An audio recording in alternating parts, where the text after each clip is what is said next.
dapa. Imo jabe. Ha? Dapa.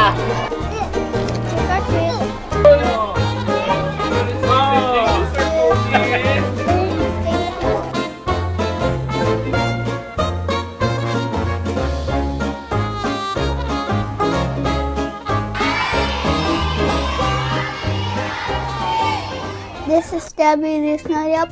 Welcome to vlog 258. And look at the candy that I collected.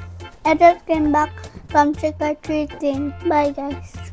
Maayong adlaw ka natong tanan. This is John G. Snell Babayap. Welcome to vlog 258. Di ata karon sa lungsod sa Maribohok. Tungod kay naapil po ni siya sa budget for 2026 ang port na ako'y development gihapon ani para pohon magamit na good og masamot kanindot diring dapita. Unang update po nato didto ta sa Barangay Kabawan sa Tagbilaran City para sa groundbreaking ceremony para sa 2-story nga health center. Usa ka dako nga proyekto. Jane Yap, Adam Hala ug ni Kap Bayong Bangalaw. Og excited na pud kayo ta mahuman ni kay makabenefit pod ang atong mga katawhan sa Barangay Kabawan. Ug ning kuyog ug ning duyog puta sa selebrasyon sa mga pinalanggang senior citizens nato sa lungsod sa Tubigon, kuyog ni Yorme Marlon Amila ug mga kadagkuan, bibo kayo ug ang atong makipagtambayayong para sa atong mga senior citizens para sa ilang mga benepisyo, programa o proyekto, andam gyud si Babayap Mutabang. Isip suporta na to sa atong mga athletes sa First District ning hatag ta og mga sapatos para sa MVP. Kuyog ni Yorme Miriam Sumaylo dito sa lungsod sa Dawis para sa mga MVP sa Paliga dito sa Barangay Tutulan. Ug nimbisita na to ang mga taga Atrix Pickleball, gitagaan ta og paddle nga customized gyud nga naang naong Babayap og Jane Yap ug naapod tay mga giveaways ani pohon. Tanawa lang ang ato ang mga post at angi kay naay mga paddles nga ipanghatag. Ug pasalamat gyud nato sa Atrix, dia si Charlie, dia si Austin kay gitagaan gyud tag paddle nga customized gyud Baba Jane Yap. Salamat kayo, dala pod sila mga nindot gyud kayo nga mga paddles nga gikan sa Atrix. Austin, unsa man kung ganahan mo palit ang ato ang mga katawhan o paddles gikan sa Atrix. Doon lang ta sa atong page no sa Facebook natay Atrix Pickleball Philippines. Mao ni ang first nga pickleball brand diri sa Bohol ug third sa Pilipinas. Nya naabot tay mga resellers nga atong mga players both si Charlie Pandan sa Mangga, na si Stuart Dakyo sa Corelia ug napay uban pod. Salamat. Charles, shout out. Sa mga pamilya ya, Pandan. Salamat.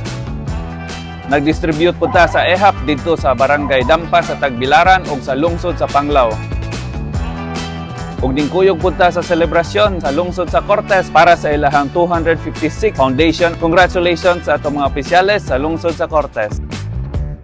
Ug ato pong gikuyugan ang pagbisita sa ato ang Undersecretary Wilfred Will Wong sa Dakbayan sa Tagbilaran sa mga one-stop shop buildings ug uban pang mga proyekto.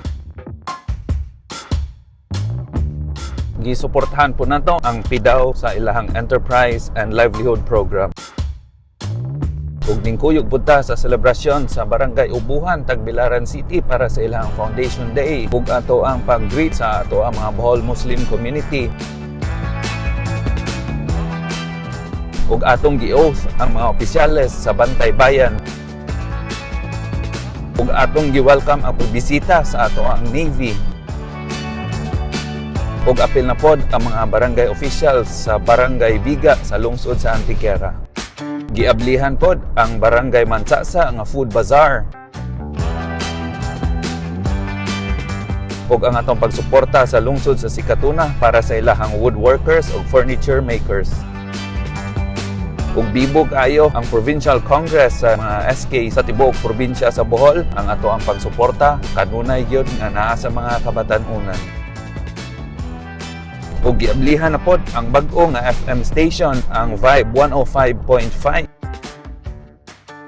Ug niapil pod ta sa selebrasyon sa Liga ng mga Barangay sa lungsod sa Katigbian ug didto nila gihimo sa Panglao. Ato ang pag-greet ug happy anniversaries ay kapito nga tuig para sa ato ang Tagbilaran City Women's Association. Kibaw kita nga gipangga gini ni Jane Yap ug ni Babayap.